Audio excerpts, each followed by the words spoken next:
날씨가 갑자기 추워졌습니다. 예수소망교회 공동체 회원 여러분들 건강관리 잘 하시고 행복한 신앙생활 하시기 바랍니다. 안녕하세요. 예수소망교회 공동체를 섬기는 노희진 목사입니다. 오늘은 공동체 전체 특강 두 번째 시간으로 소명과 공동체에 대한 이야기를 나누도록 하겠습니다.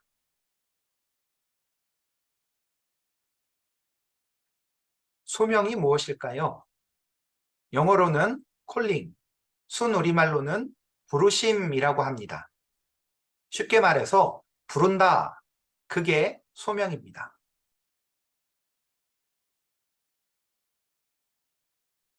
여러분은 아들이나 딸의 이름을 언제 부르십니까? 요즘 우리 집 막내가 핸드폰에 빠져서 시간만 나면 유튜브를 봅니다. 혼자 자기 방에 들어가서 문 닫아 걸고 게임도 하고 재미있는 영상도 찾아보고 그렇게 혼자 놀기 시작하면 시간 가는 줄 모릅니다. 너무 핸드폰을 많이 하니까 하루는 제가 막내를 불렀습니다. 주찬아, 아빠한테 와봐. 그랬더니 아들이 이럽니다. 아빠 잠시만요. 이것만 보고 갈게요. 저는 순간 화가 났습니다. 그래서 목소리에 힘을 주고 말했습니다. 하던 거 멈추고 지금 바로 와. 아빠 목소리에서 뭔가 느꼈는지 아이가 왔습니다. 조금 긴장한 얼굴로 이렇게 묻습니다. 아빠 왜요? 그때 제가 웃으면서 이렇게 말했습니다. 그냥 아들이랑 같이 있고 싶어서. 그랬더니 아들 얼굴이 확 펴지면서 이렇게 말합니다. 에이, 난 또 뭐라고. 우리 아빠 심심하구나. 그러고는 아무렇지도 않게 제 옆에 앉아서 다시 핸드폰을 들여다보았습니다. 저는 아들하고 한동안 같은 방에서 각자 시간을 보냈습니다. 일상생활을 하면서 그냥 내 아들의 이름을, 딸의 이름을 불러보고 싶을 때가 있습니다. 별것 안 해도 각자 자기 일을 하더라도 그냥 같은 공간에서 가끔 쳐다보면서 보내고 싶은 그런 시간이 있습니다. 그렇게 시간을 보내고 나면 기분이 좋아지지요. 하나님께서 우리를 부르실 때도 이런 종류의 부르심이 있습니다. 아들아, 딸아, 내게로 와라. 나와 함께 있자. 이것이 하나님의 첫 번째 부르심입니다. 시편 2편 7절에 보면 이런 말씀이 있지요. 여호와께서 내게 이르시되 너는 내 아들이라 오늘 내가 너를 낳았도다. 이사야 43장 1절에는 이런 말씀이 있습니다. 너는 두려워하지 말라. 내가 너를 구속하였고 내가 너를 지명하여 불렀나니 너는 내 것이라. 무슨 말입니까? 우리를 향한 하나님의 부르심이 아들아, 딸아, 내게로 와라. 나와 함께 있자. 아들아, 딸아, 너무 두려워하지 마라. 내가 같이 있다. 하나님께서 이렇게 말씀하십니다. 마태복음 11장 28절에는 이런 말씀도 있지요. 수고하고 무거운 짐진 자들아, 다 내게로 오라. 내가 너희를 쉬게 하리라. 너무 유명한 말씀이지요. 아들아, 딸아, 너무 고생이 많지. 내게로 와서 쉬어라. 내게로 와서 위로를 받아라. 하나님께서 이렇게 말씀하십니다. 이와 같은 하나님의 부르심을 듣고 우리는 하나님 앞으로 나아갑니다. 그리고 하나님 앞에서 시간을 보냅니다. 옛날 어느 마을에 나무를 베어 근근히 살아가는 할아버지가 있었습니다. 이 할아버지는 나이도 많고 자녀들도 모두 출가하여 홀로 살고 있었습니다. 그럼에도 불구하고 항상 밝은 얼굴로 활기차게 살아가는 것이었습니다. 이 할아버지에게는 한 가지 습관이 있었는데요. 그것은 산에서 나무를 베어 내려올 때 꼭 동네 중앙에 있는 교회에 들러 한참 동안 기도하고 나오는 것이었습니다. 매일매일 반복되는 이 모습을 보던 목사님이 하루는 이렇게 물었습니다. 할아버지, 무슨 특별한 기도 제목이라도 있습니까? 제가 같이 기도해 드릴까 해서요. 그랬더니 이 할아버지는 이렇게 대답합니다. 애들도 다 커서 시집장가 가고 할머니도 죽고 저에게는 그다지 필요한 것이 없습니다. 특별히 무엇을 달라고 기도하는 게 아니라 다만 성전에 나와 하나님을 생각할 뿐이지요. 조용히 있다 보면 하나님께서 저를 내려다보시는 것 같고 저는 큰 위로를 얻습니다. 하나님께 나아가 쉼을 얻고 위로를 받는다는 것은 하나님께서 나의 아버지이기 때문입니다. 하나님께서 나를 주관하시는 분이라는 믿음이 있기 때문이지요. 어떤 사람에게는 주일에 예배드리는 것이 이런 부르심에 대한 응답일 수 있습니다. 어떤 사람에게는 주중에 한적할 때 교회에 나와 조용히 기도하고 가거나 조용히 찬양하고 가는 것이 이런 부르심에 대한 응답일 수 있습니다. 또 어떤 사람에게는 집이나 사무실에서 나만의 조용한 공간에서 시간을 정해놓고 기도하거나 묵상하는 것이 이런 부르심에 대한 응답일 수 있습니다.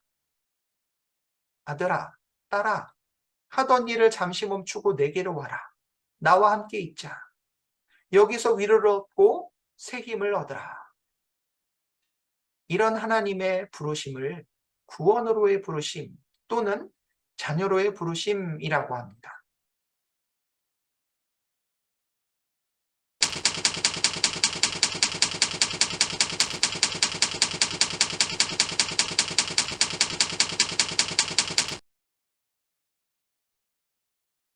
여러분은 아들이나 딸의 이름을 또 언제 부르십니까? 같이 있고 싶어서, 얼굴 보고 싶어서 부르는 경우도 있지만 일반적으로 아들, 딸의 이름을 부를 때에는 뭔가 할 말이 있거나 시킬 일이 있을 때 부르지요.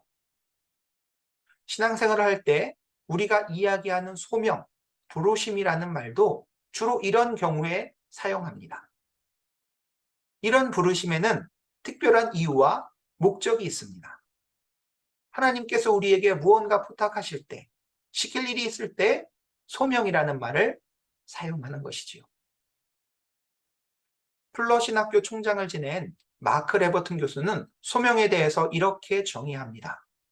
소명이란 우리와 세상을 향한 하나님의 사랑을 받아 그 사랑을 실천하며 사는 삶이다. 하버드 대학교 교수이자 우리 시대 최고의 영성 신학자로 불리는 헨리 나우에는 소명을 이렇게 정의했습니다. 소명이란 세상으로 보냄받아 행동에 나서는 것이다. 그 사랑을 실천하며 사는 것, 세상으로 보냄받아 행동에 나서는 것, 이 정의들이 공통적으로 말하는 것은 바로 행동입니다. 실제적으로 움직여서 일하는 것을 뜻하지요.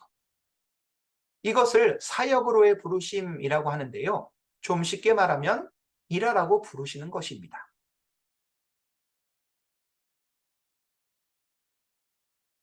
누가복음 10장에 보면 한 율법 교사가 예수님께 묻습니다. 선생님, 가장 큰 계명이 무엇입니까? 그때 예수님께서 하나님을 사랑하고 내 이웃을 사랑하라 라고 말씀하십니다. 아주 유명한 이야기지요. 하나님이 주신 우리의 모든 존재로 하나님을 사랑하고 하나님이 우리에게 허락하신 모든 것으로 이웃을 사랑하는 것. 이 계명의 의미는 성경 전체에 걸쳐서 나타나지만 특별히 예수님의 삶에서 가장 잘 드러나고 있는데요. 신약 성경은 예수님의 삶을 이렇게 그려주고 있습니다. 주의 성령이 내게 임하셨으니 이는 가난한 자에게 복음을 전하게 하시려고 내게 기름을 부으시고 나를 보내사 포로된 자에게 자유를, 눈먼 자에게 다시 보게 함을 전파하며 눌린 자를 자유롭게 하고 주의 은혜의 해를 전파하게 하려 하심이라. 그렇습니다. 예수님께서는 잘못된 세상 권력이나 왜곡된 종교 권력을 따르지 않으셨습니다. 오히려 예수님께서는 가난한 자에게 복음을 전하시고 포로된 자에게 자유를 주시며 눈먼 자를 다시 보게 하시고 눌린 자를 자유롭게 하셨습니다. 이것이 하나님을 사랑하고 이웃을 사랑하신 예수님의 삶이었습니다. 우리 그리스도인은 예수님처럼 하나님을 사랑하고 이웃을 사랑하는 그 실천을 하는 사람들입니다. 그리고 이것이 바로 우리의 소명이지요.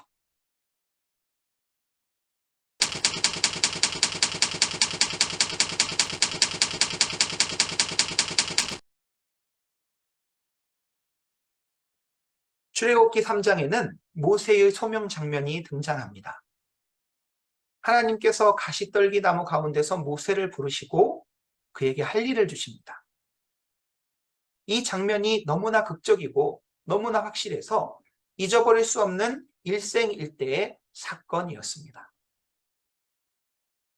우리도 소명하면 제일 먼저 모세의 소명 장면을 떠올립니다. 그러나 대부분의 성도들은 이런 극적인 소명을 받아본 일이 없습니다. 그래서 나는 소명받은 일이 없어요, 그렇게 이야기하기도 하시는데요. 열왕기상 19장에는 엘리야 선지자가 하나님께 소명을 받는 내용이 기록되어 있습니다. 엘리야는 이렇게 소명을 받습니다. 여호와께서 큰 바람 가운데도 지진 가운데도 불 가운데도 계시지 않고 오히려 세미한 음성으로 자기에게 말씀하셨다.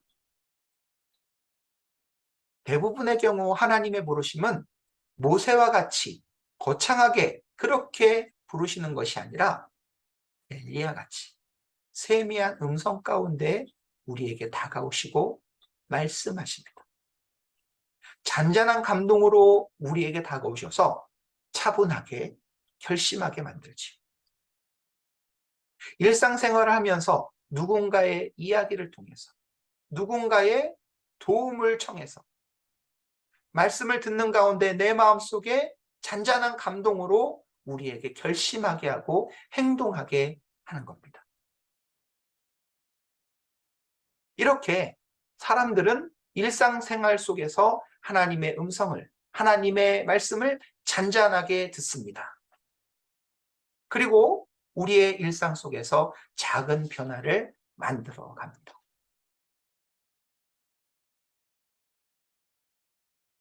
우리 예수소망교회에는 다양한 모습의 여러 공동체들이 있습니다. 친교 공동체, 사역 공동체, 배움 공동체, 3개의 카테고리에 40여 개의 공동체들이 활동하고 있습니다. 섬김과 봉사를 좋아하시는 분들이 모여서 도움이 필요한 곳에서 일을 하고, 배움을 좋아하는 분들이 모여서 필요한 것을 배워 자기 삶과 다른 사람의 삶을 풍요롭게 하기도 합니다. 친교를 좋아하시는 분들이 모여서 친교하며 서로의 아픔을 위로하고 즐거움을 나누기도 합니다. 어떤 공동체가 더 중요하고 어떤 공동체가 덜 중요하다, 이런 것이 없습니다.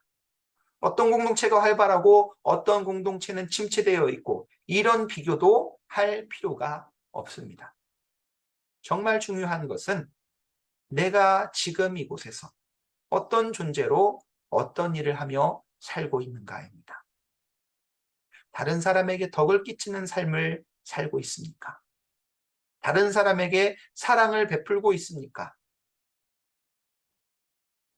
하나님을 사랑하는 것, 그리고 이웃을 사랑하는 것, 이런 삶을 지금 여기서 실천하고 있다면 우리는 소명을 따라 살고 있는 것입니다.